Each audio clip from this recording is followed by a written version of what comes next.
Instant கார சட்னி எப்படி செய்கிறதுன்னு பார்க்கலாங்க. இது இட்லி, தோசை, சப்பாத்தி, ரைஸுக்கு கூட ரொம்ப சூப்பராக இருக்குங்க. வாங்க எப்படி செய்கிறதுன்னு நம்ம வீடியோக்குள்ளே போய் பார்க்கலாம். மீடியம் சைஸில் 2 பெரிய வெங்காயம் வந்து கட் பண்ணி எடுத்திருக்கேங்க. பழமான தக்காளியாக 2 தக்காளி எடுத்துக்கலாம். இப்போ நான் 2 பேர் அளவுக்கு நான் சொல்கிறேங்க. பூண்டு வந்து ஒரு 10 பல் அளவுக்கு எடுத்திருக்கேன். காஷ்மீரி மிளகா வந்து நிறத்துக்காக சேர்க்குறேன், வேணும்னா ஸ்கிப் பண்ணிடலாங்க. காரத்துக்கு மிளகா, வரமிளகா சேர்த்துட்டு தேவையான அளவு உப்பு சேர்த்துக்கலாம். தண்ணி எதுவும் சேர்க்காம நல்லா கொரன்னு இந்த அளவுக்கு அரைச்சி எடுத்துக்கணுங்க. இப்போ வானலியில் எண்ணெய் சேர்த்துக்கலாங்க. ஒரு 8 டேபிள் ஸ்பூன் அளவுக்கு சேர்த்துக்கலாம். நல்லெண்ணெய் சேர்த்துனா இன்னும் டேஸ்ட்டு நல்லாயிருக்கும். 1 டேபிள் ஸ்பூன் கடுகு, கருவேப்பிலை சேர்த்துட்டு அரைச்ச சட்னியும் சேர்த்துக்கலாங்க.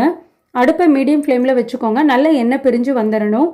இந்த அளவுக்கு நல்லா எண்ணெய் பிரிஞ்சு சட்னி வந்து கொஞ்சம் திக்கானதுக்கப்புறம் நம்ம ஸ்டவ் ஆஃப் பண்ணிடணுங்க. இந்த சட்னி வந்து சாதத்துக்கு, இட்லி, தோசை, சப்பாத்தின்னு எல்லாத்துக்கும் ரொம்ப டேஸ்ட்டாக இருக்குங்க. 2 நாள் வரைக்கும் கூட நம்ம ஸ்டோர் பண்ணி